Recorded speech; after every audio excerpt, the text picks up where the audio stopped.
Раздзел 4. Чыстку рабілі ў зале нардома. Народу было поўна, людзі сядзелі на лаўках, стаялі з бакоў ля сцяны, ціснуліся ззаду каля дзвярэй. Дзве лямпы, што віселі над сталом прэзідыума і пад брусам пасярэдзіне столі, кідалі два кругі святла. В адным з іх быў стол пад чырвонай тканінай, за якім сядзеў прэзідыум, а ў другім дзесятка-паўтара радоў тых, што слухалі. Вся іншая частка залы была ў пазмроку, толькі прыгледзеўшыся можна было ад сцэны бачыць чубы, лысіны, бароды, хусткі. Хоць старшыня, узіраючыся ў залу, не раз стукаў далонню па стале, загадваў сядзець ціха, не перабіваць, гаманілі часта і перабівалі, хоць прасіў не курыць, курылі. За сталом было трое. Камісія па чыстцы.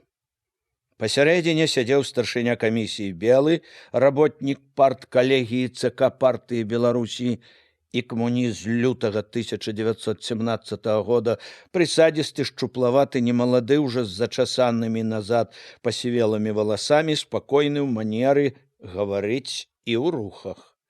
Абапал старшыні былі члены камісіі.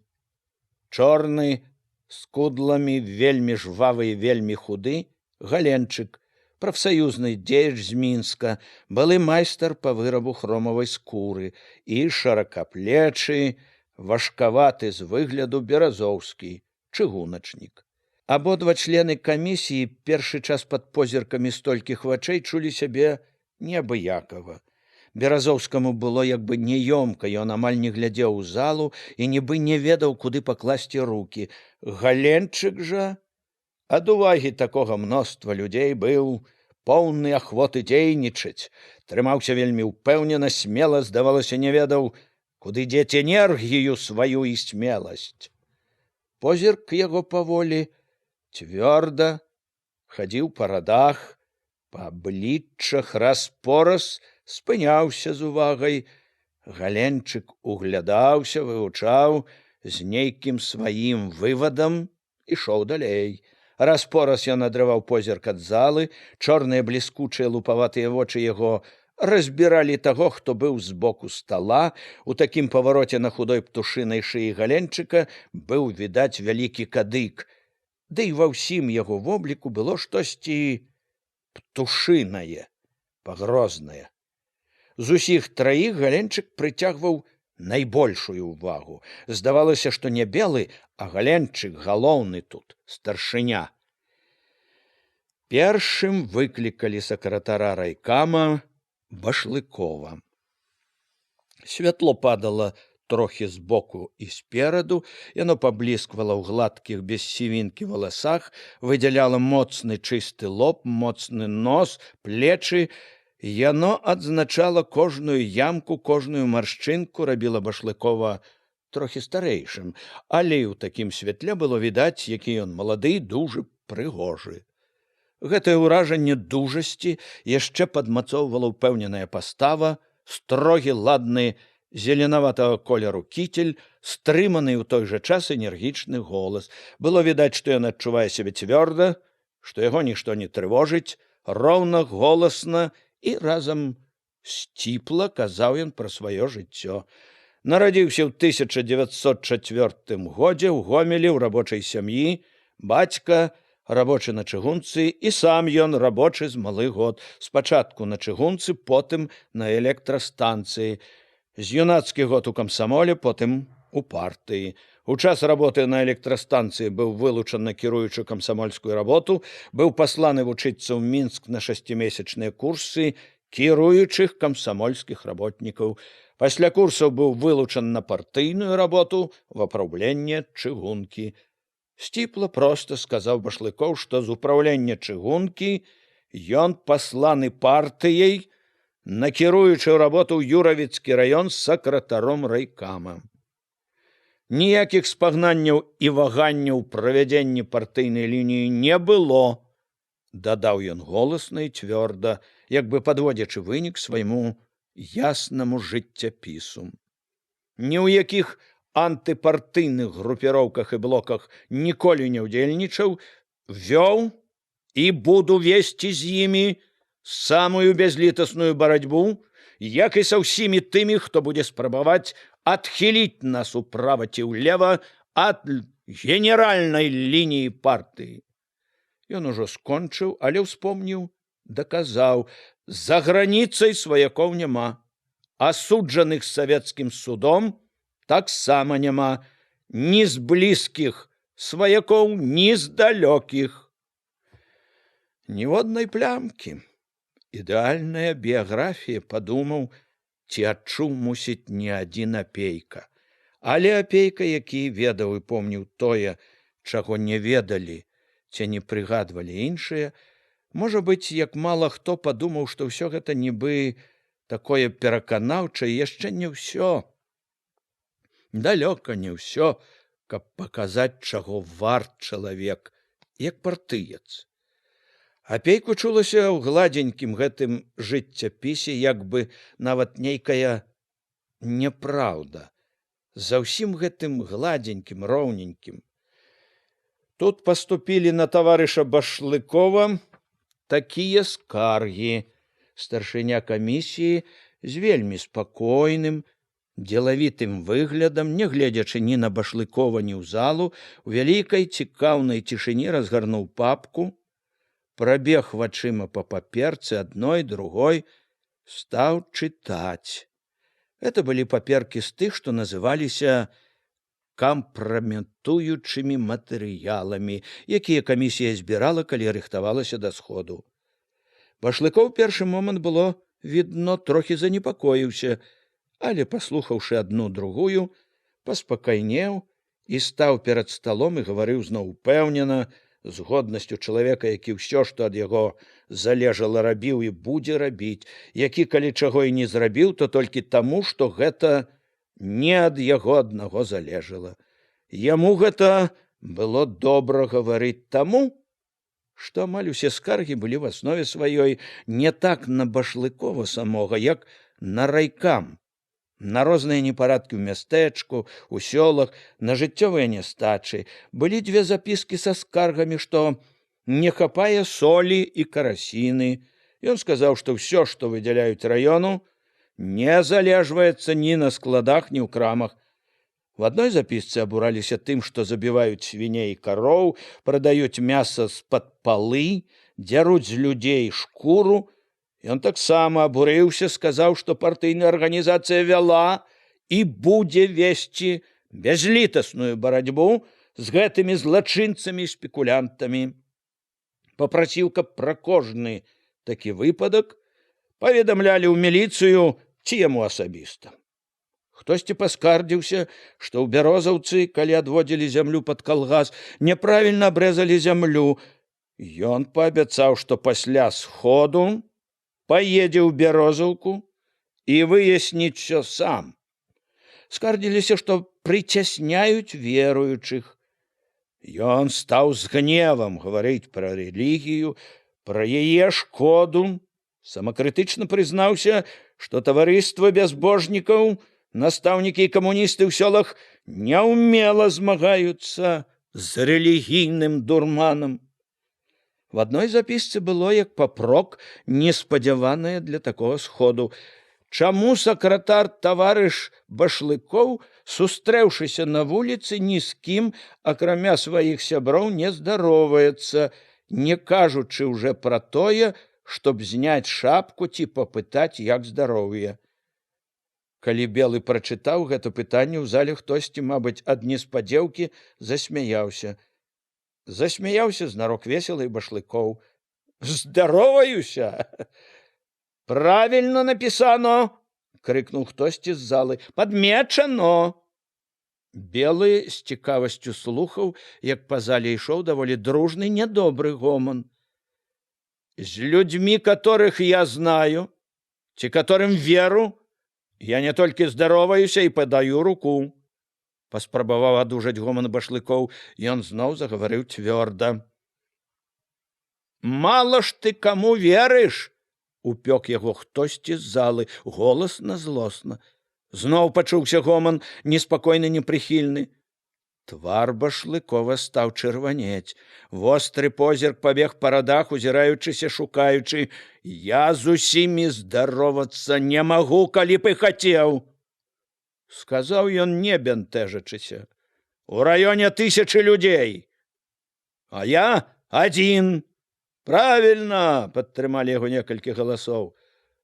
Паважаць людзей трэба, зноў выбіўся той моцны, злосны. Нос задзіраеш рано.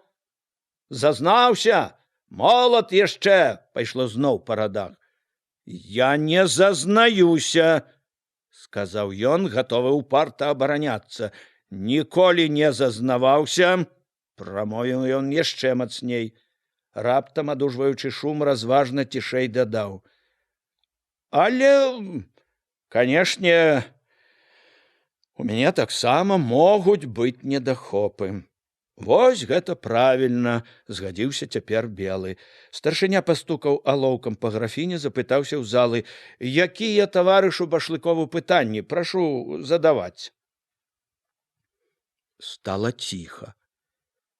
Ля сцяны злева ўстаў барадаты дзядзька, пакашляў.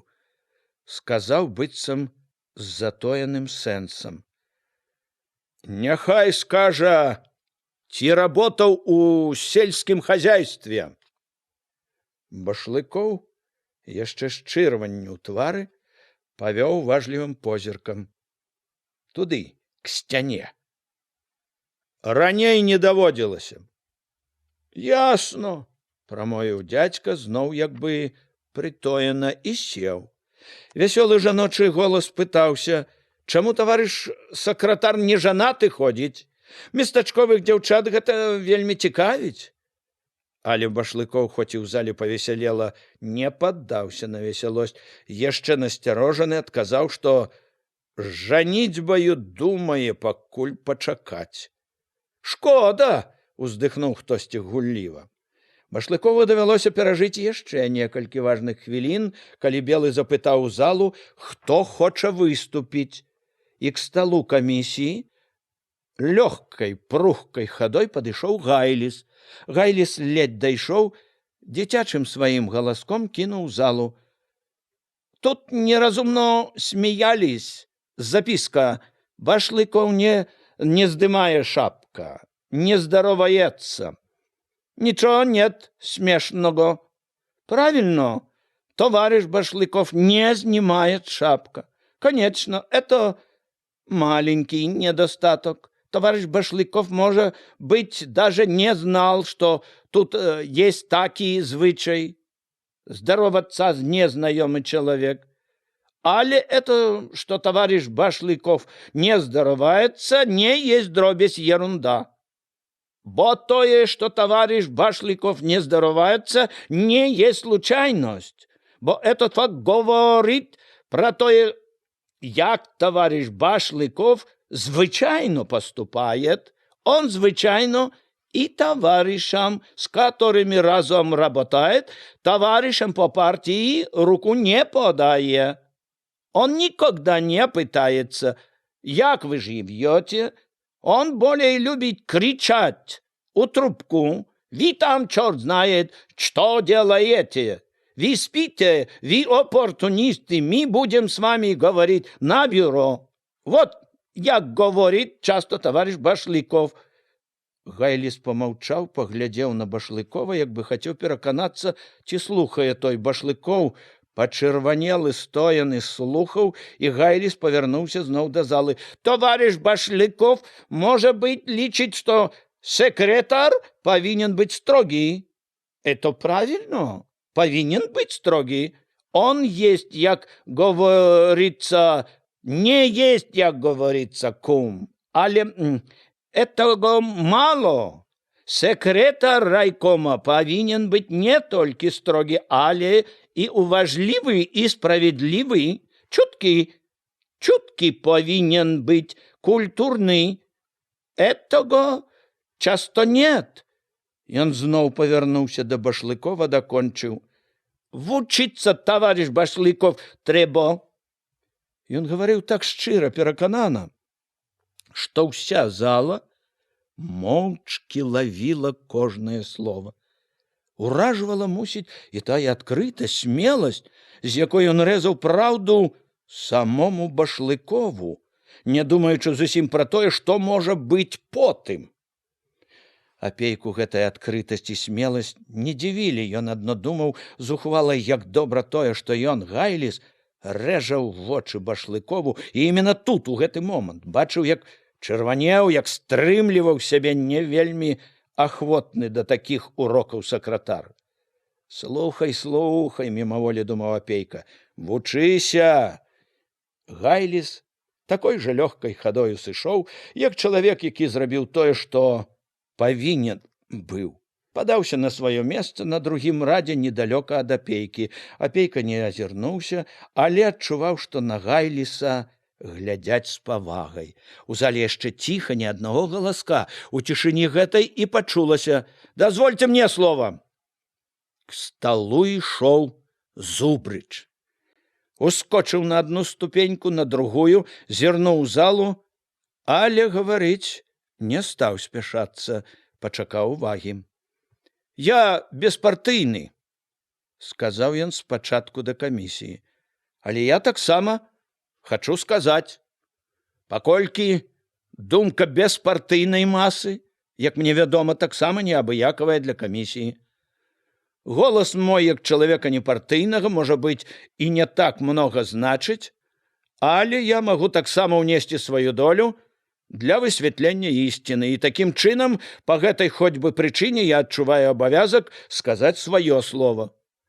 Ён павярнуўся к зале, памаўчаў момант і загаварыў больш павольна, моцна.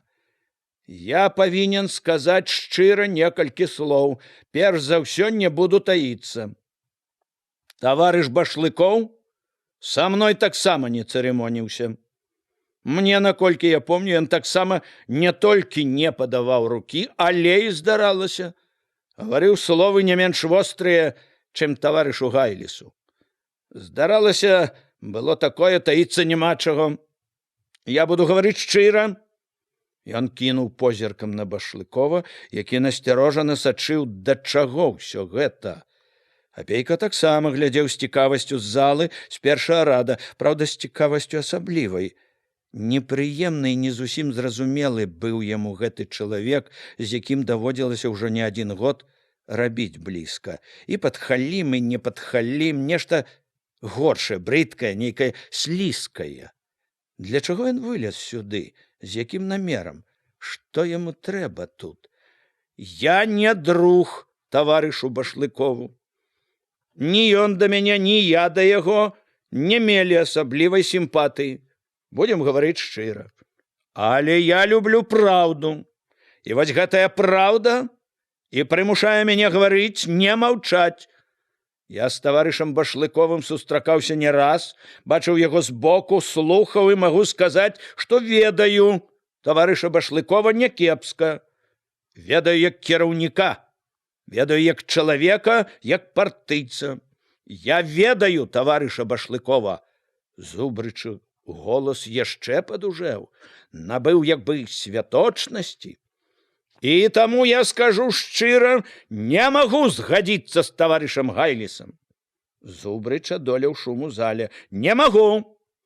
Таварыш Башлыкоў надзвычай энергічны дзелавы кіраўнік, вельмі чулы да людзей». Ён зноў адужаў шум. «Так, вельмі чулы. Я згоден, што ён строгі, патрабавальны, але ён разам з тым і чулы. Тут няма ніякай супярэчнасці. Яго строгая патрабавальнасць і ёсць нешта іншае, як сапраўдная чуласць, дзелавая. У наш час, калі класавая барацьба так абвастрылася, калі сам закон аб класавай барацьбе патрабуе быць заўсёды напагатове, заўсёды быць пільным, нельга быць чулым і не быць патрабавальным. Не разумеючы гэтага, нельга правільна зразумець таварыша Башлыкова». Тут Зубрыч прымоўк і далей загаварыў ужо цішэй, мякчэй, але з той жа шчырасцю ў голасе. «Я павінен адказаць яшчэ аднаму прамоўцу. А тут пыталіся, ці працаваў, і я павінен адказаць і яшчэ аднаму прамоўцу. От тут пыталіся, ці працаваў таварыш Башлыкоў сельскай гаспадарцы. Маўляў, ці ведае сельскую гаспадарку. Магу сказаць, ведае. Як спецыяліст, які часта сустракаецца з ім именно ў гэтай галіне, гавару, ведае. І што яшчэ больш важна, ведае душу селяніна, ведае, чым ён, селянін наш, як кажуць, дыхае. Я магу сказаць з поўнай адказнасцю, што партыя не памылілася, прыслаўшы такога работніка умацаваць кіруючае партыйнае ядро. Добры кіраўнік, сапраўдны бальшавік, такая моя беспартыйная думка. Хтосьці крыкнуў: «Правільна!» Некалькі чалавек запляскалі, і Зубрыч сышоў як чалавек, які таксама сумленна зрабіў сваё. Зноў у зале загаманілі, і таму, хто выйшаў за ім, давялося чакаць, пакуль старшыня камісіі супакоіць залу. Звонкі не па гадах важны, сталы, таропячыся ў залу упартым позіркам, Косцік Кудравец са ўсім сваім камсамольскім пылам рынуўся раскідаць все, што сказаў Гайліс, што пакрыквалі залы. Ён заявіў усім у зале, што прынцыпова згодны з усім тым, што гаварыў таварыш Зубрыч, што ён наогул не разумее, як можна сумнявацца ў тым, што таварыш Башлыкоў больш, як хто іншы, годны быць у бальшавіцкай партыі. У зале зноў прыціхлі, калі старшыня камісіі запытаў у тых, хто сядзеў побач, якія ёсць пытанні. Беразоўскі сказаў, што няма, і ўсё ясна. Ясна яму, ведаў Апейка, было не толькі з таго, што ён пачуў тут, але і з таго, што яму вядома было яшчэ да сходу. Камісія рабіла ў мястэчку ўжо больш за 2 тыдні. Неахвочы да лішняй гаворкі, ён, відаць, лічыў, што няма чаго пытацца попусту, дзе ўсё зразумела. Калі да ўсяго ўперадзе яшчэ столькі нелёгкай працы, а Галенчык жа, строга перабіраючы нешта ў памяці, ў роздуме, памаўчаў. Зала сачыла за ім, чакала, пайшоў шумок. «Чаму ў вас такі малы працэнт рабочай праслойкі?» нацэліўся Галенчык на Башлыкова. Башлыков адказаў, што ў раёне вельмі мала рабочых, толькі на млыне ды ў артелях. Але Галенчыка гэта не супакоіла. Ён не тое, што не таіў, ён усім паказваў, што недавольны адказам. Ніжняя губа яго была вельмі зразумела адтулена. Ён пакруціў галавою, як такое можна гаварыць? Мала рабочых. Адно за адным стаў кідаць свае пытанні. Колькі артеляў у раёне ўсяго? Колькі ў раёне ўсяго рабочых? Колькі ўсяго ў партыі? Што далей, то больш. Чаму ў партыі аказаліся элементы з заможнай праслойкі, элементы з цёмным прошлым, элементы, якія злучыліся з класава чуждымі элементамі? У той час, калі рабочая праслойка не расла, Башлыкоў гаварыў спачатку цярпліва, потым Апейка прыкмеціў, стаў злаваць, абурацца пытаннем, што былі як несправядлівыя абвінавачванні. «У мяне ёсць пытанне», – перапыніў нарэшце Галенчыка Белы. «Я хацеў бы, таварыш Башлыкоў, – загаварыў ён спакойна, па-сяброўску, – каб вы расказалі канкрэтна фактамі, як вы працуеце з сялянамі. Як вы пераконваеце іх, што калгасы – адзіная дарога да лепшага жыцця? Што вы, як сакратар райкама, робіце, каб арганізаваць сялян у калгасы?» Башлыкоў, расказваючы, зноў пачуў сябе спакойна і ўпэўнена. Белы слухаў яго ўважліва, ківаў раз-пораз у знак згоды, ухваляў. трапна памагаў новымі пытаннямі. Всё ж Башлыкову давялося яшчэ перацярпець некалькі хвілін. Галенчык, якому прагнулася зноў заявіць пра сябе, узяў слова. Стоячы за сталом, абводзячы вачыма залу, ён пачаў з таго, што паправіў усіх, якія выступалі. «И товарищ Гайлис, и товарищ Зубрыч, — сказаў ён, — говорили аднабакова. Товарищ Гайлис не адзначыў таго станоўчага, што ёсць у товарища Башлыкова, а товарищ Зубрыч адмоўнага. Тых вялікіх памылак, якія дапусціў товарищ Башлыкоў.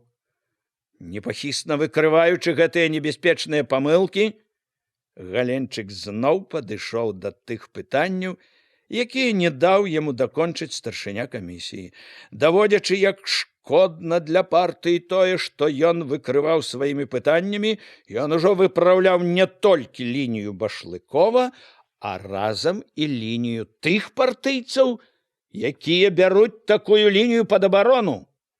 Галенчык знарок не называў прозвішча старшыні, ён, відаць, і так ведаў, што ўсе разумеюць, каго ён папярэджвае.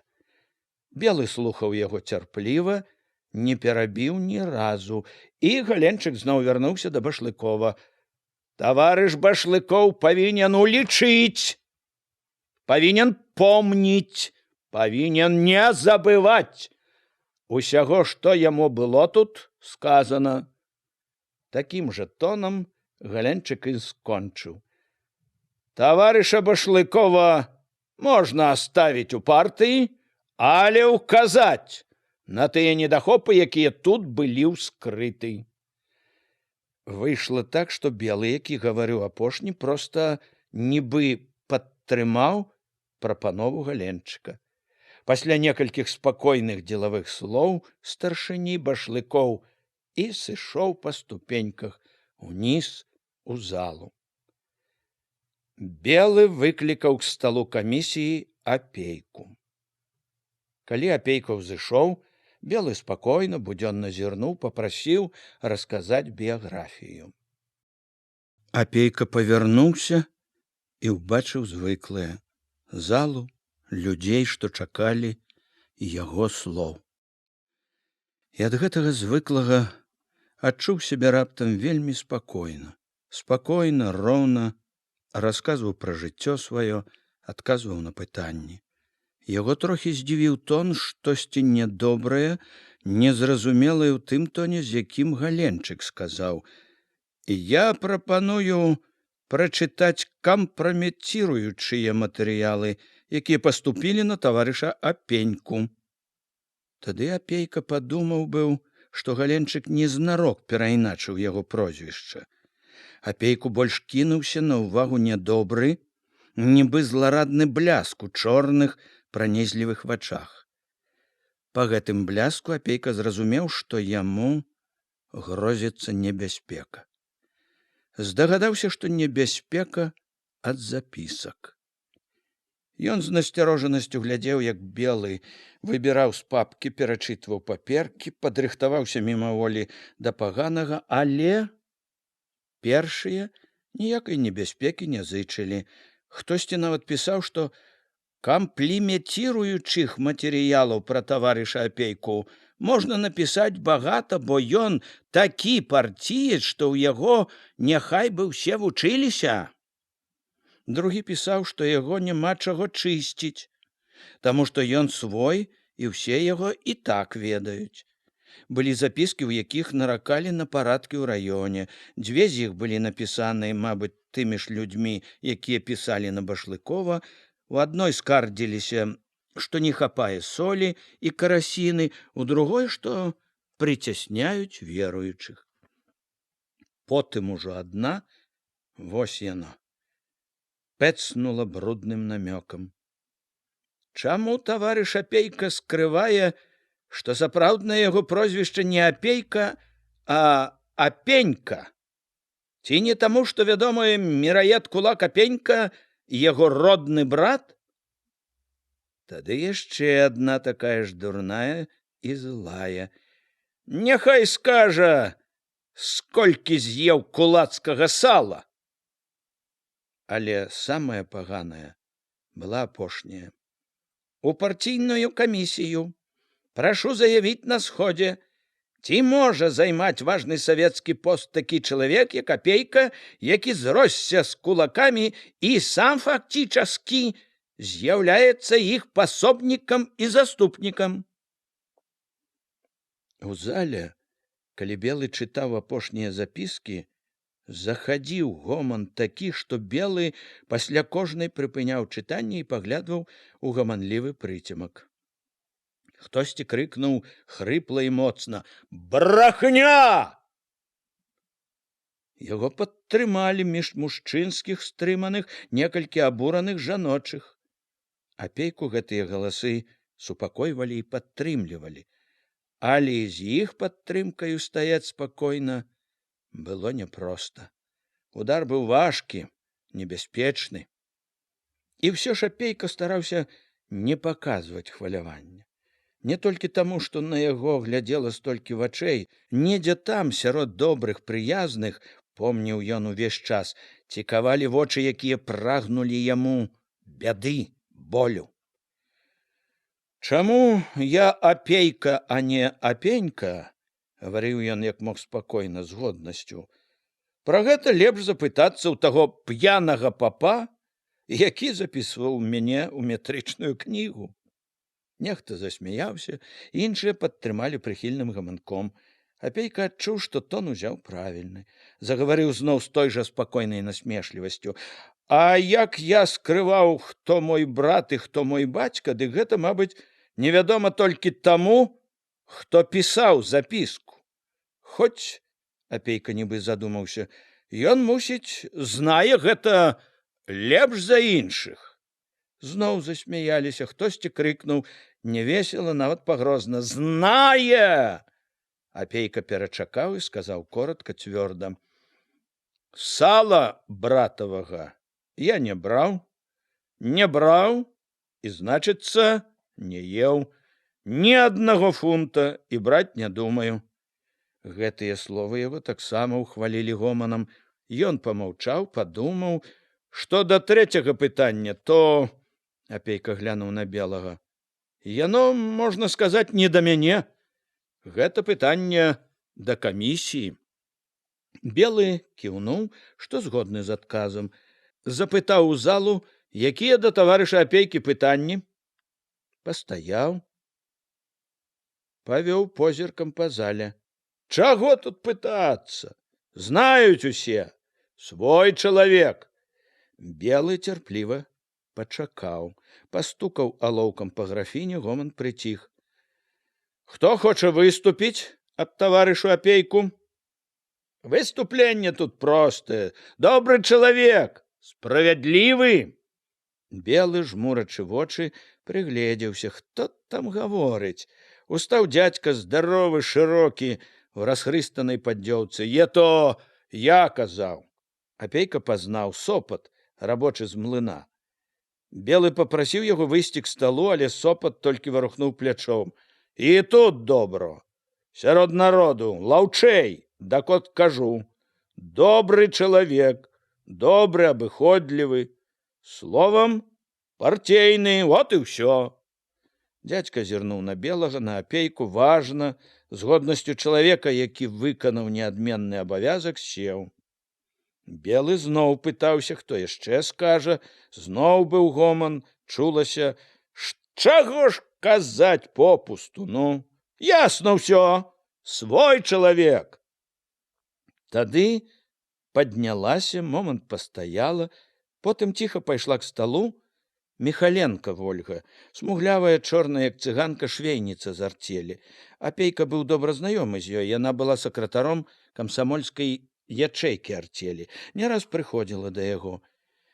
Зусім нядаўна абуралася ў яго кабінеце, што загадчык арцелі і кладаўшчык рознымі хітрыкамі нажываюцца на чужой працы, крадуць, п'янствуюць.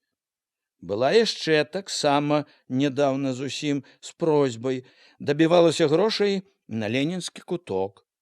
Ціхая, яна запомнілася Апейку і нейкай незвычайнай пры гэтай ціхасці цвёрдасцю і упартасцю. Нясмелая нібыт, цыганаватая дзяўчына. Яна судзіла ўсё строгай нязменнай меркай патрабавальнага сумлення.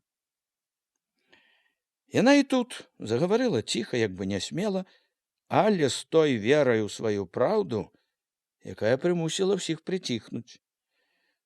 Тут чыталі запіскі, у якіх таварыша Апейку все роўна як вінавацяць у тым, што ў яго паганы брат. Яшчэ і робяць такі намёк, што, маючы такога брата, не можна займаць месца ў райвыканкаме. Я не знаю, хто гэта пісаў, але потом, што ён напісаў, відно, чалавек ён паганы, злы. Чалавек, который глядзіць, за што ўхапіцца, чтоб утаптаць нашага старшыню у гразь. Утаптаць ні за што, ні пра што. Яна як бы не чула добрага гоману ў зале, жыла адно сваім хваляваннем выказаць все до конца. Канешне, яблыкі ад адной яблыні і недалёка падаюць. Это праўда, але людзі кожны жыве сваім розумам. У кожнага свая дарога. Брат брату кажуць па няшчасцю, прыяцель. Ето все адно, як сказано, да сягонняшняга сходу. Такі брат, як у нашага старшыні, это праўда няшчасце. Да яшчэ калі пра етаго брата напамінаюць табе, калі яго як усё роўна прывязваюць на шыю, чтоб утапіць. Яна перачакала гоман, заявіла непахісна: трэба не шукаць, каго б яшчэ прывязаць, а трэба паглядзець, хто сам той, каго сабраліся чысціць. Якая ў самога яго душа? Ці душа ето бальшавіка, ці кулака спекулянта. У нашага старшыні душа бальшавіка, сам ён увесь бальшавік сапраўдны, правераны народам, які яго знае ўжо не адзін год. Значыць, вы лічыце, што таварыша Апейку няма чаго і абмяркоўваць? Бліснуўшы вачыма да залы, падчапіў яе Галенчык. Можа быць, вызваліць яго ад чысткі? Можна было б і вызваліць, сказала яна цвёрда. Гледзячы проста ў вочы Галенчыку, дадала яшчэ цвярдзей. Чышчаны ён. Не адзін уже год чышчаны.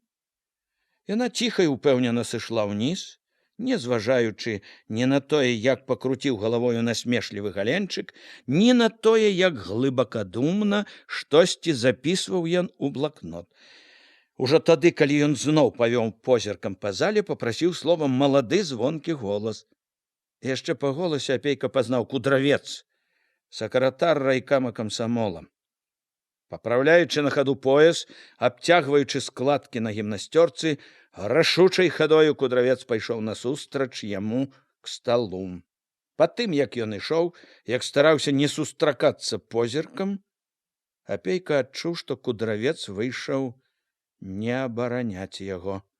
Кудравец стаў край сцэну, скінуў галаву, нагадваючы раптам плыўца, што зараз кінецца ў ваду, набраўшы паветра, ён і кінуўся ў спрэчку.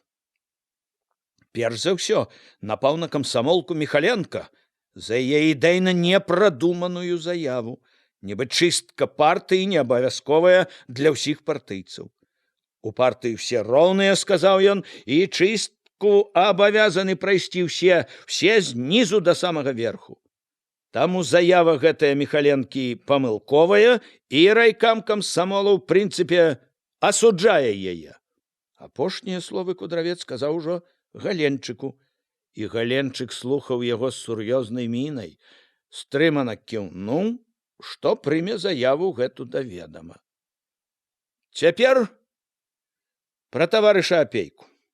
Голас яго апаў, ён перавёў дыханне, гатовы, здаецца, уздыхнуць. Хоць Кудравец быў наперадзе, Апейку бачылася толькі патыліца ды трохі шчака, ён заўважыў, што той неёмка шукае некага. Вось знайшоў Башлыкова, цяперашняга свайго настаўніка. Апейка востра сачыў, неспакойна, як бы раўніва. Кудравец быў яго вучнем. Ніхто іншы, ён, Апейка, заўважыў, Прапанаваў вылучыць кудраўца ў райкам, ён падказаў паслаць яго на вучобу, сам вучыў яго, дзяліўся ўсім, што было ў душы. Вучыў, пакуль не паявіўся іншы настаўнік, цяперашні. Каго ж ты вылучыў і вывучыў? Прайшло раптам цяпер у галаве. Кудравец зноў набраў паветра, як бы нырнуў. Таварыш Апейка, ніхто не стане абмаўляць, зрабіў немало. Ніхто не собирается скрывать. Товарищ Апейка человек працавіты и старанный. Тут я могу долучиться до товарища Михаленко.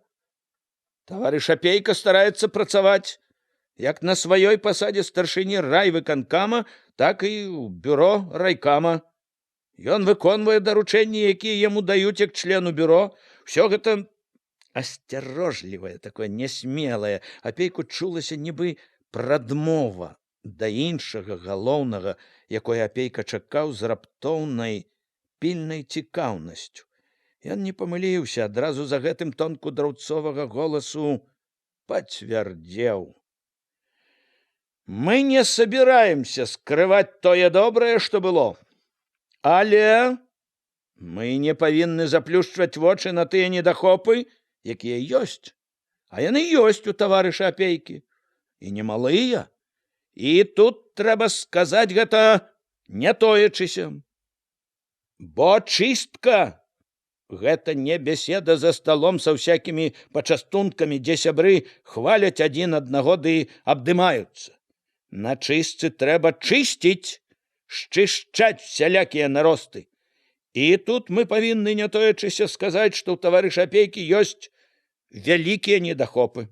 Перш за ўсё трэба сказаць адкрыта, ў таварыша Апейкі не заўсёды хапае бальшавіцкай прынцыповасці. Таварыш Апейка, трэба прама сказаць, нярэдка траціць класавы крытэрый у рабоце. У чым гэта выражаецца, ухапіўся Галенчык, узняў галаву. Кудравец азірнуўся. Галенчык патрабаваў суровага, смелага адказу. Ён, таварыш Апейка, вельмі добры. Кудравец хацеў схаваць ніякавасць, адвярнуўся к зале, загаварыў знарок голасна. Мы жывём у вялікі, але суровы час. Нас акружаюць і справа, і злева ворагі, і нам трэба быць пільнымі і бязлітаснымі. Нам нельга папускацца, быць добрымі, нам трэба быць бязлітаснымі, каб вораг здалёк нас баяўся, адчуваў нашу непахіснасць. Чаму ж ён, таварыш Апейка, добры такі? Зноў перабіў кудраўца Галенчык, перабіў строга, непрыхільна, з нейкім пагрозным, улавіў Апейка намёкам. Тон быў такі, што Галенчык ведаў прычыну дабраты. Добры! Ён вымавіў моцна, насмешліва. Галенчык пытаўся, каб падказаць прычыну другім. Ён добры, по-мойму, просто ад прыроды, сказаў кудравец. Ад прыроды, гледзячы, што разумець пад гэтаю прыродаю. Галенчык насмешліва, бліскуча халоднымі вачыма павёў па зале. Прырода розная бывае. Радзіўся такі. Галенчык вельмі зразумела, наіўнае дзіця пакруціў галавою. Кудравец зноў загаварыў спачатку няёмка. Апейку былі відны чырвоная шчака і чырвонае вуха, потым смялей, галасней, як бы стараючыся вярнуць сабе годнасць. Ужо рэзка напаў на Апейку за тое, што заступіўся за былога афіцэра Гарошку, дабіваўся вярнуць яго ў школу, патрабаваў, каб Апейка неадкладна парваў сялякія сувязі з братам, паказаў і тут цвёрдасць і прынцыповасць. Голасна закончыўшы гаварыць, ён знарок бадзёра хацеў сысці, але Галенчык яшчэ затрымаў яго. Што вы прапануеце наконт таварыша Апенькі?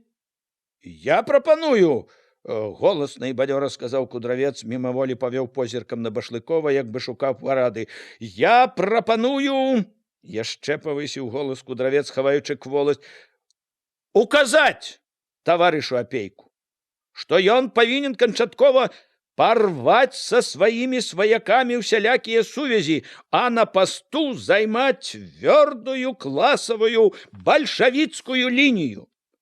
А як вы лічыце, можна оставить товарища Апеньку в радах членаў КПББ? Уніяк. Не так здзівіўся, як адзначыў сабе Апейка. Ужо даўно чуў ён, што небяспека тоіцца там, дзе Галенчык. Чакаў адтуль пагрозы.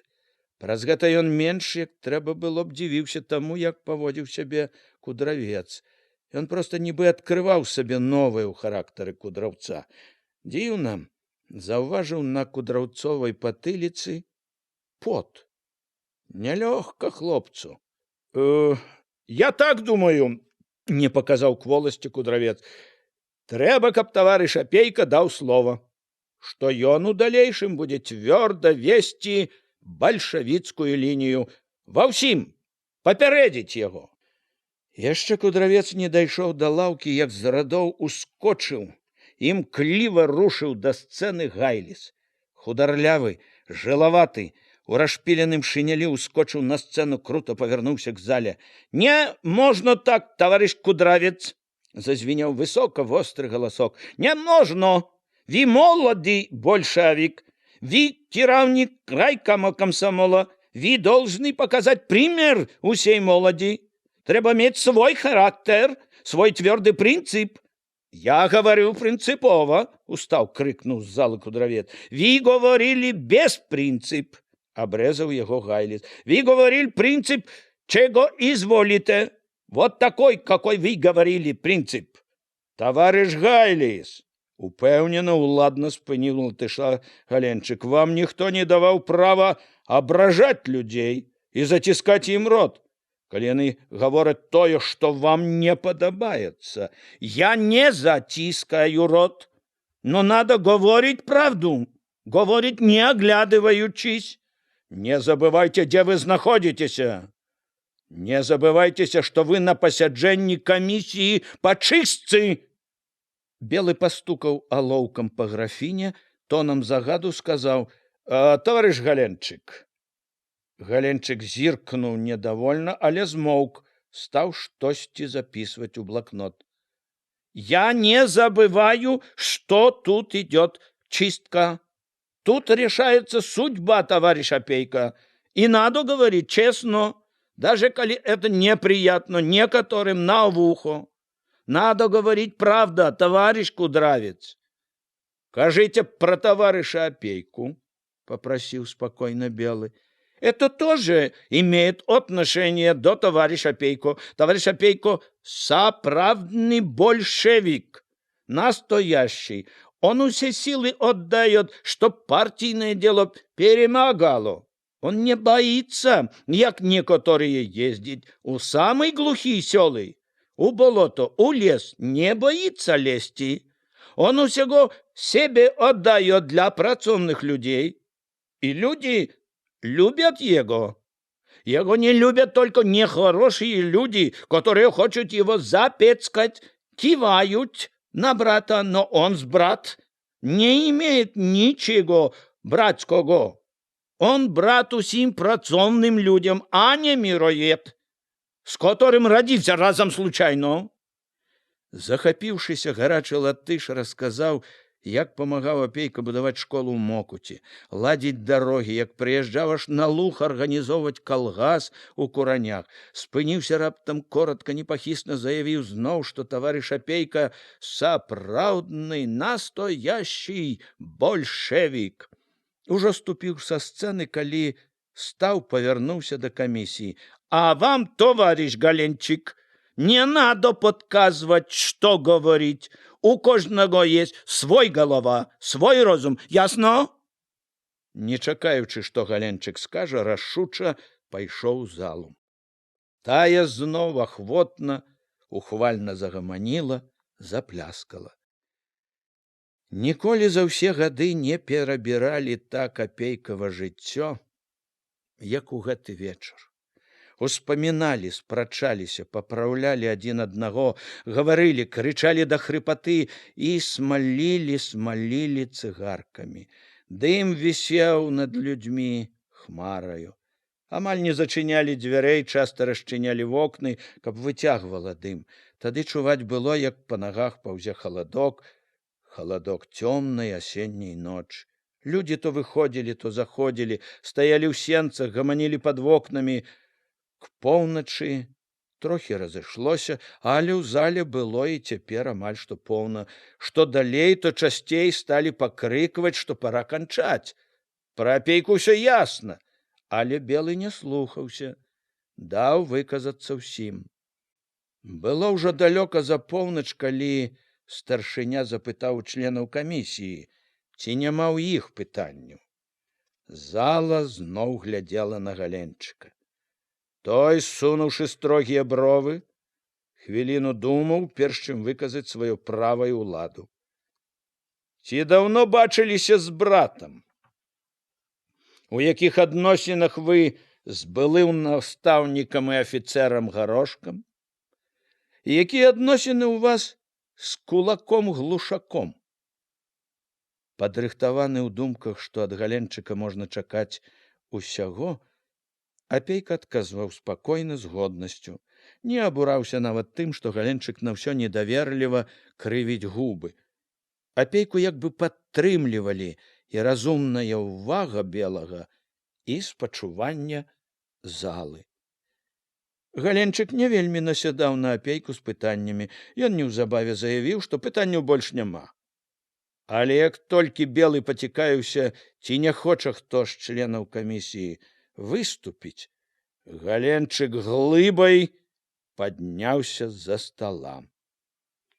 Ён адразу заявіў, што некаторыя з тых, якія выступалі, не паказалі належнай палітычнай спеласці.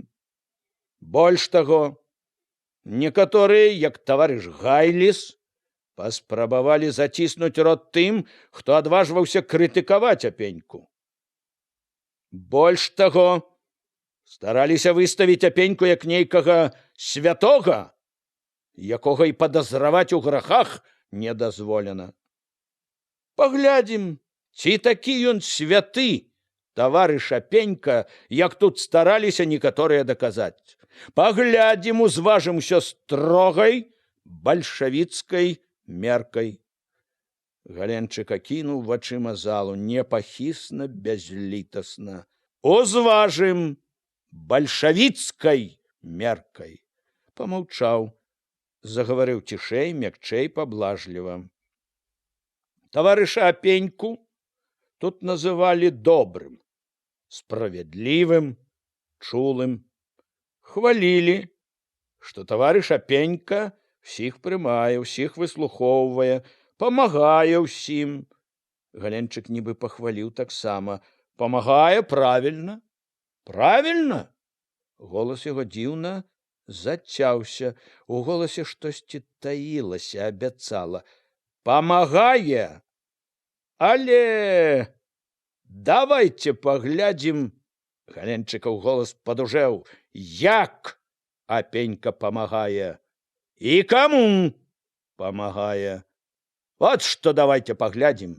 Адна справа, калі памагаюць працоўнаму чалавеку, бедняку, які шукае парады і падтрымкі ад роднай савецкай улады, які просіць, каб савецкая ўлада абараніла яго ад заклятага яго ворага і ворага савецкай улады кулака міраеда. Это адна справа. І тут мы можам цалкам ухваліць такого кіраўніка, як сапраўднага прадстаўніка савецкай улады на месцы. Сапраўднага савецкага кіраўніка. Галенчык зноў акінуў залу. Зала сачыла за кожным яго рухам, чакала. А другая справа, загаварыў ён з нейкай уедлівасцю, яхіднасцю. Калі ў кабінет старшыні савецкага выканкама прыходзіць лішэнец, цвёрдазаданец, былы царскі афіцэр, калі яны размазваюць па твары кракадзілавыя слёзы толькі для таго, каб затуманіць нашу голову, усыпіць нашу бальшавіцкую пільнасць. Гэта другая справа. Адна справа — гэта наш друг, працоўны чалавек, а другая — вораг. Класава чужды вораг, з якім трэба быць заўсёды напагатове, якому нельга даваць ніякага спуску. Потому як адносіцца чалавек да класавага чуждага ворага, праяўляецца перш за ўсё бальшавіцкая стойкасць і загартоўка. Гленчыкаў голас пацішэў, і зноў пачулася ў ім ехіднасць. І вось тут открываются нашим вачам, просто сказать, дзіўныя рэчы. Партыец з вялікім такім стажам, пастаўлены на адказны пост старшынёй райвыканкама, сплош і радам губляе простую і чоткую класавую лінію. Замест таго, каб цвёрда праводзіць генеральную лінію, ён сам сваёй рукою выцірае ворагу кракадзілавыя слёзы. Апейка чуў, як штосьці важкае, гарачае залівае ўсяго, б'е нецярпліва ў скроні, тлуміць галаву. Унь, куды гне! Хацелася ўскочыць, перабіць усёй зале, сказаць, чаго варты гэтыя паганыя подступы, гэтыя брудныя закіды. Але ён стрымліваў сябе, падбадзёрваў. Няхай гаворыць. Няхай усё выказвае. Ён адкажа яму. У зале амаль не гаманілі. Амаль усе маўчалі, чакалі. У цішыні гэтай вельмі чутна вырвалася: «Што ён пляце, людзі!» Шчырая, здзіўленая, жаночая. Галенчык не тое, што не збянтэжыўся. Па твары прайшла нават давольная, задзірыстая ўсмешачка. Ён упэўнена стаяў за сталом член камісіі, таварыш Галенчык. Ён абводзіў залу позіркам, у якім былі і смеласць, і разуменне ўсяго недаступнага многім з тых, якія ў зале. Можа быць, нават усім недаступнага разумення і цвёрдасць, якая толькі мацнела ад розных выкрыкаў. «Вам трэба факты?» — сказаў ён, як бы радуючыся. Голас зноў дзіўна падужэў. «Калі ласка, все вывады, якія я зрабіў тут, аснованы на фактах. Усе факты правераныя, дакладныя. Я пачну з таго, на што даволі асцярожна намёкам нацэліў таварыш Кудравец. На факт заступніцтва таварышам Апенькам за былога афіцера Горошку. Подумайте, член партии, старшыня райвыканкама сам добивается, каб аднавілі на работе настаўнікам былога афіцера. Каб даверылі выхоўваць наше маладое савецкае пакаленне, нашу надзею дзяцей, белому афіцеру, заклятаму ворагу савецкай улады. Трэба дадаць, гэта таксама важны момант, вельмі важны.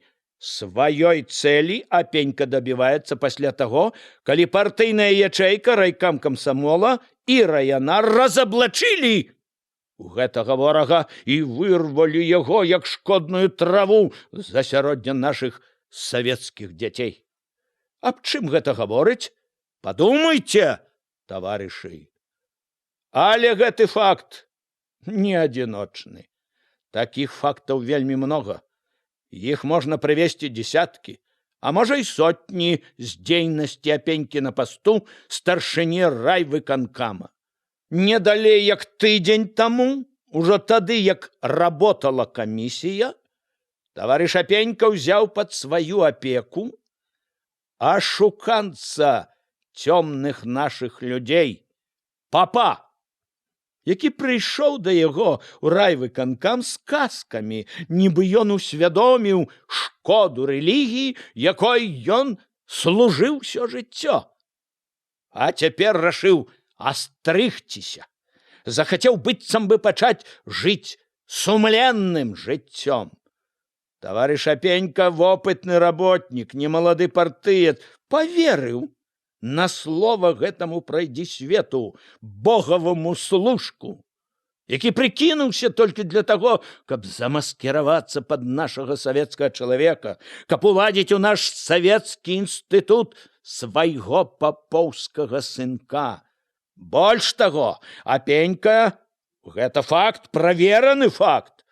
Даў указанне гэтаму папу, каб той вёў агітацыю супроць рэлігіі і ўзяў слова, што той будзе агітаваць. Гэта не выдумка, факт. У той жа самы дзень Апенька ўзяў пад сваю апеку яшчэ аднаго пакрыўджанага савецкай уладай, сынка крыважэрнага кулака з вёскі Курані, Глушака Сцяпана.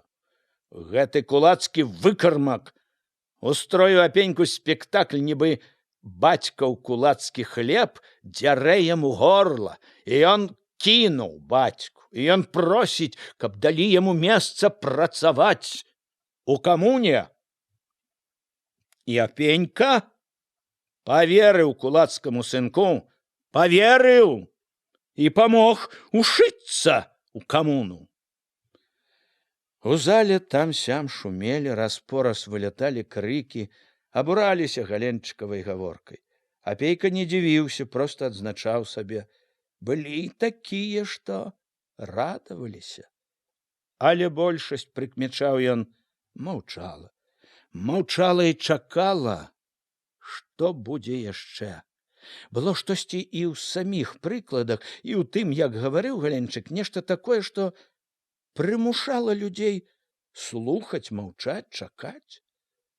Рукі Апейкі дрыжалі, важкае, тлумнае ўсё поўніла галаву, нецярпліва ўздымала з табурэткі. Няхай гаворыць, няхай выкладвае ўсё, як бы загадваў ён сабе. Спакайней, спакайней, слухай. Трымайся з годнасцю, людзі глядзяць на цябе. Няхай бачаць, ты ведаеш. Праўда твая. Трэба слухаць усё, запамінаць, каб не прапусціць потым чаго-небудзь адказваючы. Што гэта такое? Як гэта назваць? Уядаўся ў Апейку галасок.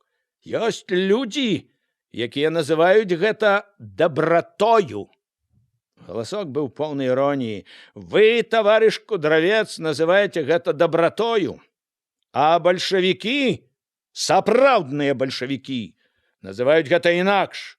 Сапраўдныя бальшавікі называюць гэта патураннем класава чуждаму ворагу, змычкай з класава чуждым ворагам.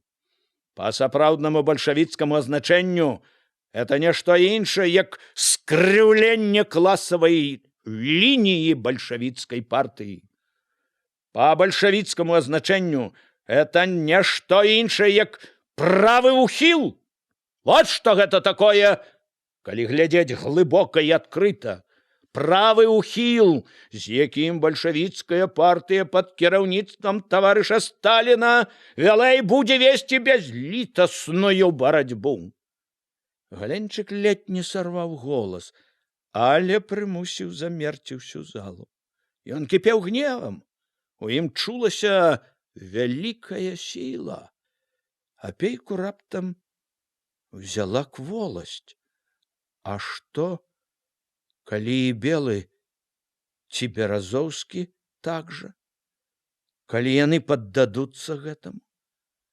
Ён хацеў знайсці слова, як назваць Галенчыка, але не знайшоў. Пачуў раптам ва ўсім целе нядобрую млоснасць. Спакайней, спакайней трэба, нагадаў сабе, але спакою не было. У чым прычына ўсяго гэтага? Гаварыў трошку цішэй, ужо хрыпавата, але з цвёрдасцю, настойлівасцю Галенчык. Чаму Апенька такі добры? Ці, па нашаму азначэнню, такі няўстойлівы? Прычына тут простая. Шукаць доўга не трэба. Толькі і сляпыя могуць не бачыць яе. Тут не выпадкова, і ў матэрыялах камісіі, ў некаторых выступленнях касаліся асобы некаторых сваякоў Апенькі, у прыватнасці асоба яго брата апенькі Савастея. Падабаецца ці не падабаецца некаторым, мы не можам заплюшчыць вочы на тое, што сам апенька сам состаіць у родственнай сувязі з класава чуждымі элементамі.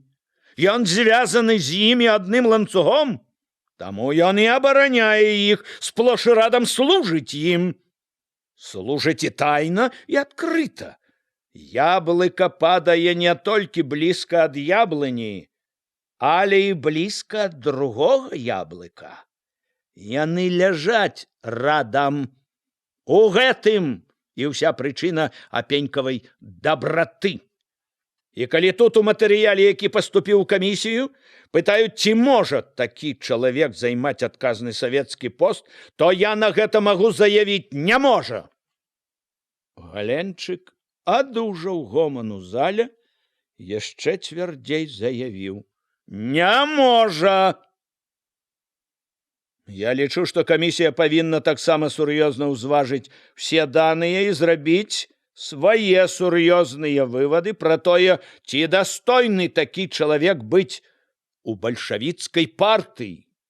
Партыі, якая павінна быць у абстаноўцы бязлітаснай класавай барацьбы згуртаванай, як адзін чалавек, і непахіснай. Я асабіста лічу, што апеньку у такі адказны момант астаўляць у партыі не трэба. І заявіў ён праз гоманы крыкі: галасаваць буду супроць. У апейкі грымела ў скронях. Цяпер, калі трэба была яснасць у думках, ён пачуў, што галава яшчэ налілася тым гарачым, важкім, абвалакло, заняволіла думкі.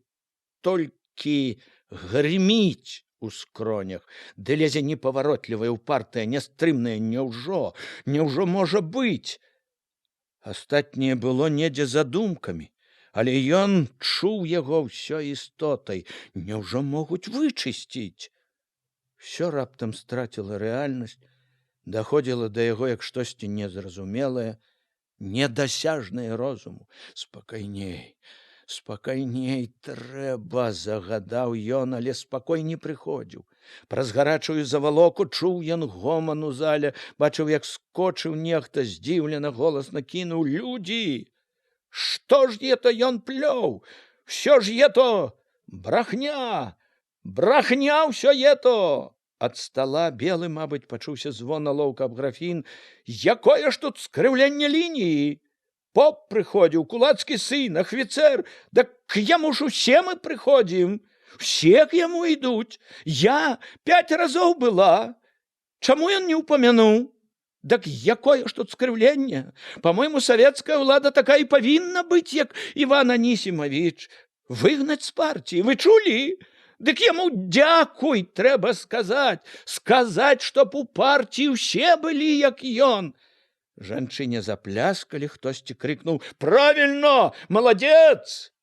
І на апейку найшла неспадзяваная хваля расчуленасці. Некалькі чалавек цягнулі рукі, прасілі слова.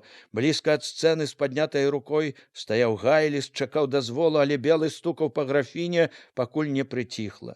Таварышы, камісія абмяркуе таварыша апейку ўсебакова і аб'ектыўна, спакойна загаварыў ён. Рашэнне наша будзе справедлівае. Я прашу весці сябе дысцыплінавана і вытрымана, каб камісія магла працаваць з поспехам. Слова мае таварыш Беразоўскі, член камісіі.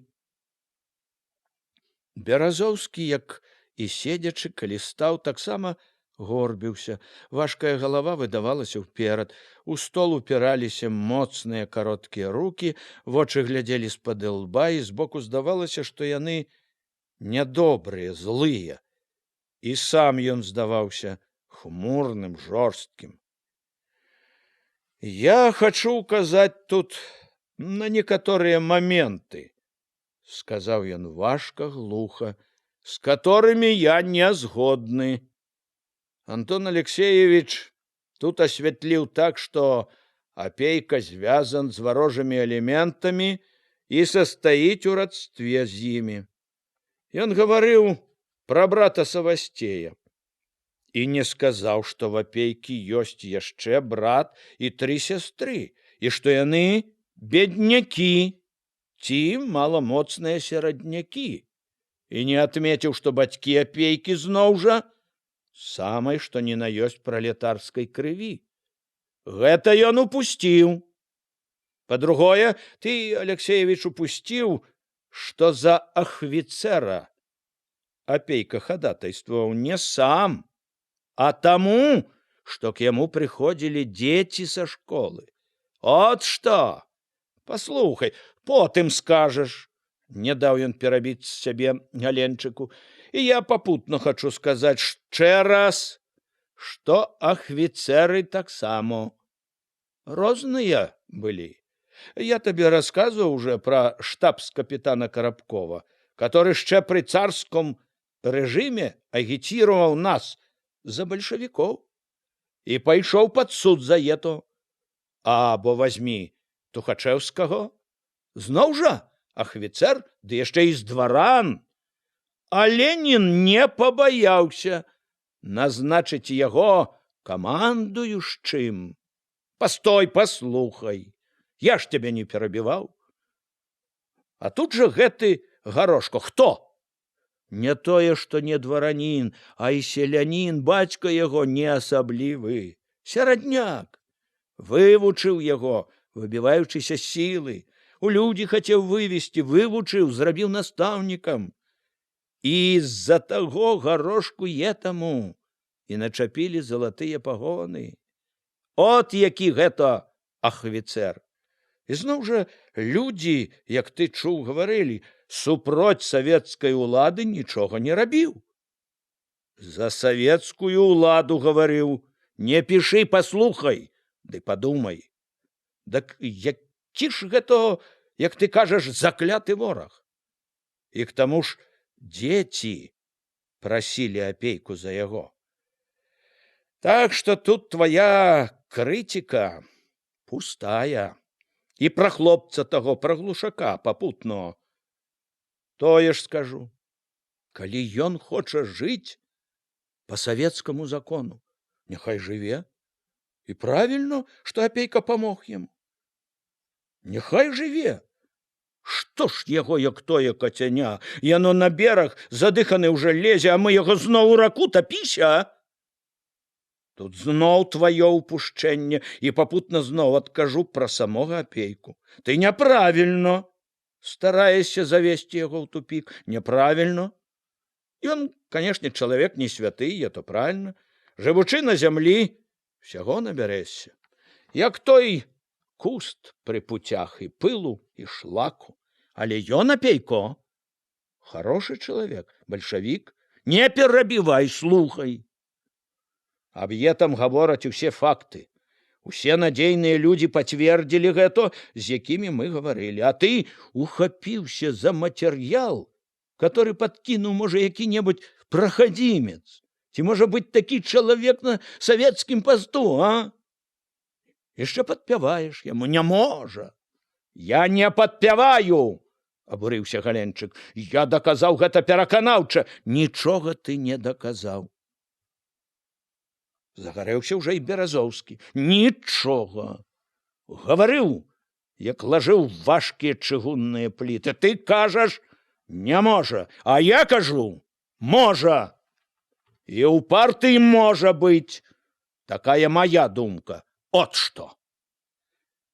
Апейка, які пасля Галенчыка не вельмі верыў у гэтага не зусім зразумелага прытоенага маўчуна, слухаў яго і з раптоўнай уцехай і з вінаватасцю.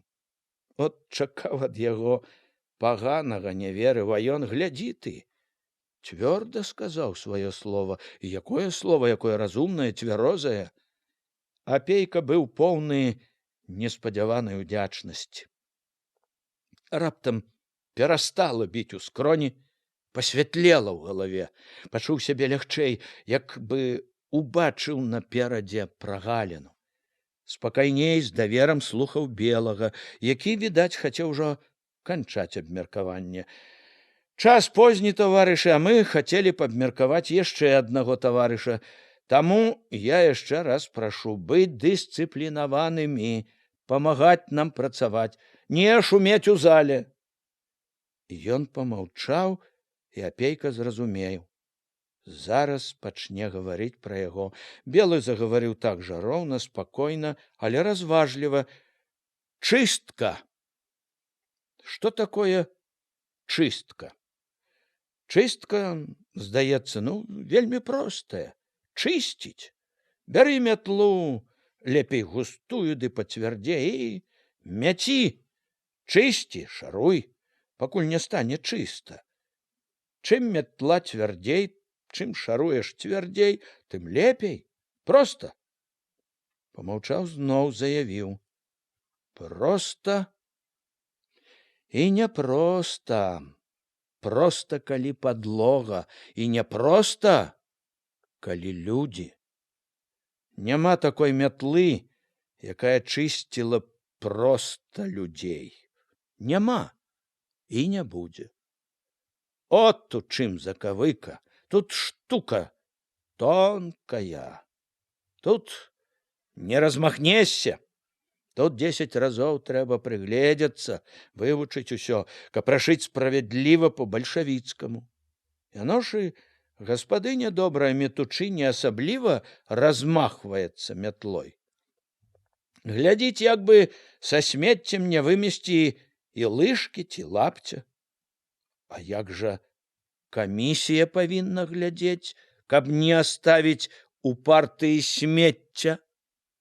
І каб, Белы загаварыў з націскам, каб не вымесці таго, што вымятаць не трэба, што патрэбна ў гаспадарцы, што трэба партыі бальшавікоў. От што такое, калі падумаць, чыстка. Вымесці смецце і аставіць усё добрае. Той, хто вымятае не толькі смецця і добрых партыйцаў, той робіць не меншае зло, чым той, хто пакідае смецце. От з гэтага давайце і паглядзім на ўсю гэту гісторыю з таварышам Апейкам. Давайце паглядзім, хто такі таварыш Апейка. Таварыш Беразоўскі гаварыў, хто яго бацькі. Правільна гаварыў. Тут карціна ясная, і няма чаго паўтараць тое, што вядома. Давайце паглядзім на жыццёвую дарогу самога Апейкі. Дзіця бедных бацькоў, пастух, касец, новобранец, салдат у акопах, чырвонаармеец. Тут вельмі важна, што ў чырвонай арміі ён не адбываў службу, а служыў, не шкадуючы сябе, быў ранены. За савецкую ўладу чалавек праліў кроў. Для савецкай улады ён стаў камандзірам, агітатарам. Год за годам перабіраў Белы Апейкава жыццё, пакуль не падвёў да вываду. Всё, чаго дабіўся Апейка, ён дабіўся дзякуючы савецкай уладзе і таму, што па-сыноўняму служыў ёй. Само Апейкава жыццё, якое нядаўна пад недаверлівым, зняважлівым позіркам Галенчыка выглядала нікчэмным, бруднаватым, цяпер разгортвалася, як няхай і невыдатнае, асабліва адкрытае людскім вачам, віднае ад краю да краю поля. Такое жыццё таварыша Апейкі, нібы падвёў рысу Белы. На ім адна вялікая паганая пляма. Брат, кулак, родны брат, кулак. Кулак і па свайму становішчу, як мы ведаем, па свайму духу. Скажу проста, такое сваяцтва насцярожвае і прымушае нас больш уважліва прыглядацца да таварыша Апейкі. І я тут разумею недаверлівасць таварыша Галенчыка. Раптам прыкра адгукнулася в Апейку. Насцярожыла. Я і сам з асаблівай увагай вывучыў гэтую частку Апейкавай біяграфіі. Гэта вельмі важна для высвятлення асобы таварыша Апейкі. Трывожыў Апейку Белы. Па тым, якія адносіны ў Апейкі з братам, мы можам меркаваць, хто такі сам Апейка. Товарищ Галенчык сказаў, што з адной яблыні яблыка ад яблыка падае недалёка. Сказаў нават, што ляжаць радам. Это правильно, что да яблык.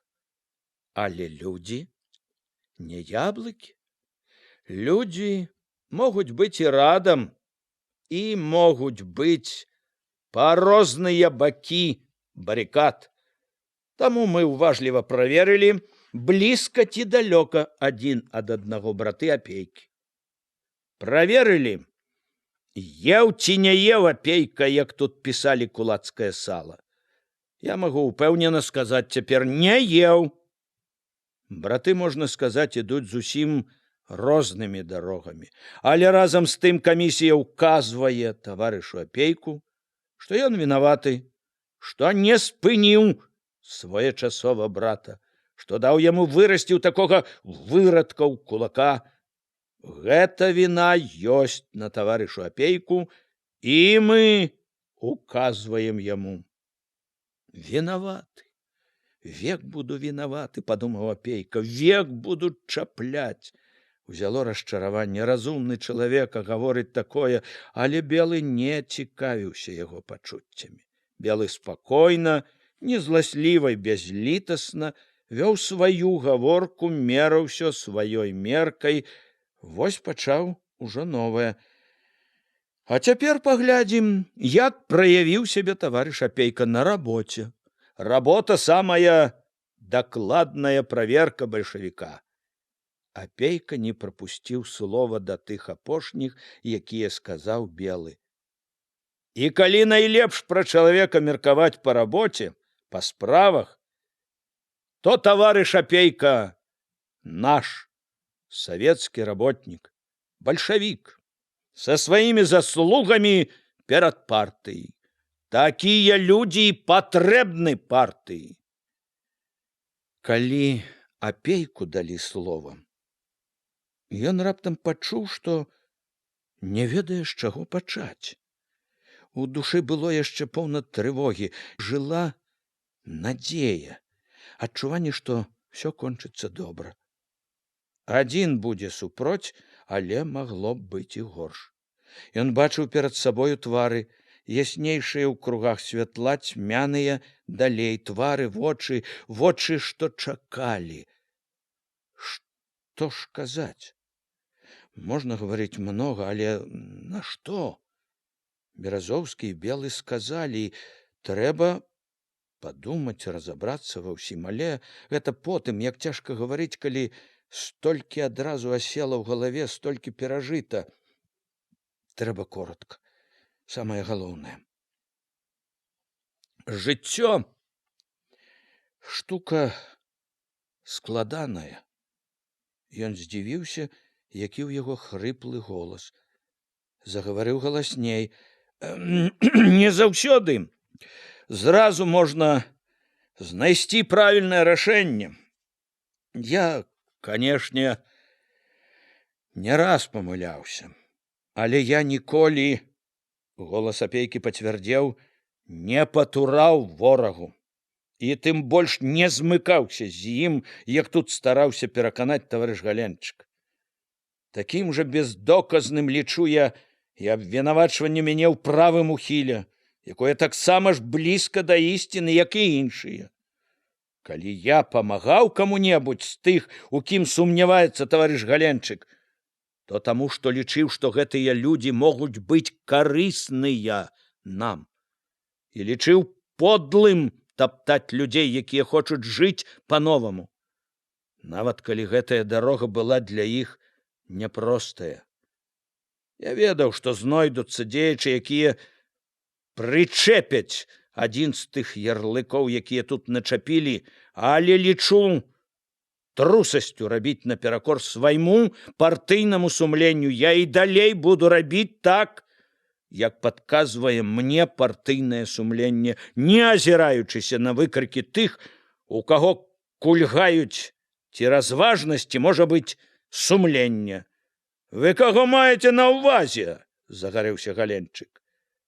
Я сказаў усё. зірнуў Апейка на Белага. Будзем галасаваць.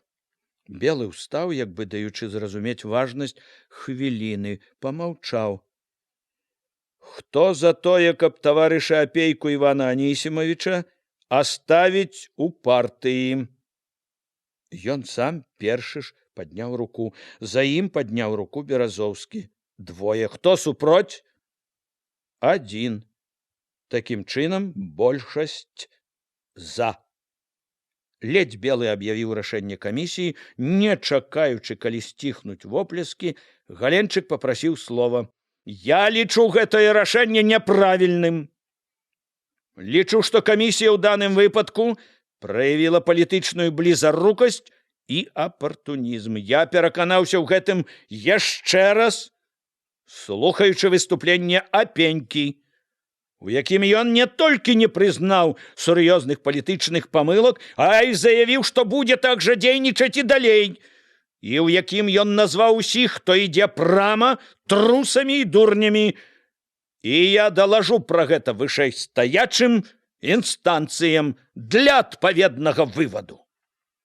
Ён зноў абвёў залу, перш чым сесці. Ён быў упэўнены, што не ўсё кончылася. Поўны хвалявання, думак, Апейка нібы праз завалоку бачыў, як чысцілі трэцяга, Харчава. Паўнацелы, шыракагруды, аж гімнасцёрка як не трашчала. Ён стаяў прама, па-вайсковаму, гаварыў коратка, голасна, трымаўся вельмі спакойна.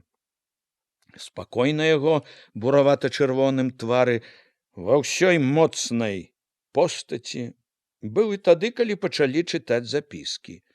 Запісак было нямала, і большасцю нядобрыя. Што п'е часта, што грубы з людзьмі, што без прычыны арыштоўвае людзей. Харчаў гаварыў, што выпіваю часам, гэта праўда, не адмаўляюся, але ніякіх парушэнняў па службе з-за гэтай прычыны не было і не будзе. Я выпіваю свабодны ад службы час. Калі б я не піў, я ніколі не прапіваў памяць, і тым больш сумленне. Я заўсёды помню пра свой абавязак і заўсёды магу выканаць любое паручэнне. Я адмятаю як паклёп, голас яго падужэў, пацвярдзеў, што я грубы з людзьмі. Ён перасіліў гоман у зале. Я, канешне, рассусольваць не люблю, але з людзьмі невінаватымі я гавару вытрымана і ветліва. Я грубы з тымі, з кім трэба быць грубым, са ўсякай контррэвалюцыйнай сволаччу і спекулянцкай нечысцю. У мяне такая работа. Мне даручана глядзець за ўсякай нечысцю, ахоўваць ад яе савецкую ўладу ў раёне і савецкі парадак. Я ахоўваю, не цырымонячыся з тымі, хто падкопваецца пад наш парадак. Я не цырымоніўся і цырымоніцца не буду. Ну, а што вы скажаце на тое, што вас абвінавачваюць у незаконных арыштах? Нагадаў Белы. Я скажу так, што незаконных арыштаў не было. Харчаў адужаў гоман у зале. Гэта паклёп? Калі трэба, я гатоў хоць сёння даць поўны адказ адпаведнай камісіі. На кожны факт арышту, на кожную меру. Аб усіх мерах я дакладваю ў адпаведныя органы. Ніякага самаўпраўства я не дапускаю. Мабыць, таму, што ў зале гаманілі нядобра, ён дадаў яшчэ цвярдзей. Все арышты былі таму, што былі контррэвалюцыйныя дзействия. І пакуль яны такія дзействия будуць, мы будзем прымаць неабходныя меры. Гайліс дапёк Харчаву так, што бура-чырвоны твар Харчава стаў барвовы. Спачатку за выпіўку. Піць на такім пасту ёсць самае вялікае злачынство. Человек, который пьет, не может не сгубить совесть и не может заўсёды выконать любое задание. Потым за грубость. Товарищ Харчев не верит іншы раз не толькі просты селянин, але и советский актив. Партийцам не верит, сам толькі себе верит. Поэтому у товарищ Харчев есть помылка. Незаконные арешты, виже незаконно арештовывали громадянка Сорока с Курани. Ви выпустили скоро, но виже арештовывали. Почему вы говорите, незаконных арештов не было? За Гайлісом выскочил ліслівы Зубрыч, заступился за Харчева. Харчев выключно адданы справе, прынцыповы бальшавік. Потым падтрымаў Харчева Башлыкоў, які зноў трымаўся з гаспадарскай упэўненасцю. Заявіў, што Харчев працуе ў самым цесным кантакце з райкамам, ніякіх фактаў злоўжывання сваімі правамі не дапускаў. Пахваліў Харчева як члена бюро, справядлівага, сумленнага, актыўнага, у самых складаных і важных справах ніколі не быў у баку, удзельнічаў заўсёды адкрыта, прынцыпова, па-партыйнаму. Доўга, крыкліва тлумачыў значэнне працы Харчева Галенчык, які, аказалася, мог быць і шчодры на хвальбу. Горача маляваў ён тым, якія сядзелі ў зале воблік адданага, строгага, але справядлівага бальшавіка, якому выпала на долю такая цяжкая і слаўная праца. Апейка бачыў, як Харчев па-свойму праўдзівы, непрыхільны да напышлівых слоў, неёмка крывіўся ды адварочваўся ад Галенчыка. Выйшлі на вуліцу пад раніцу. Неба шарэла. Было вельмі холадна, гразь узялася храпаю. Апейка разы 3 спатыкаўся. Пора б уже снегу быць, чтоб не пашкодзіла азімыя. Ішло спачатку побач некалькі чалавек, потым асталіся ўдваіх. Харчев, які таксама маўчаў, раптам плюнуў. Ну і гніда ж гэты крыкун. Ці ганіць, ці хваліць, бляваць хочацца. Апейка не сказаў нічога. Разам дайшлі да хаты, а разышліся кожны на свой ганак. Потым, як хутка адчыніла дзверы жонка, апейка зразумеў, што яна не спала. Можа, таксама была на сходзе.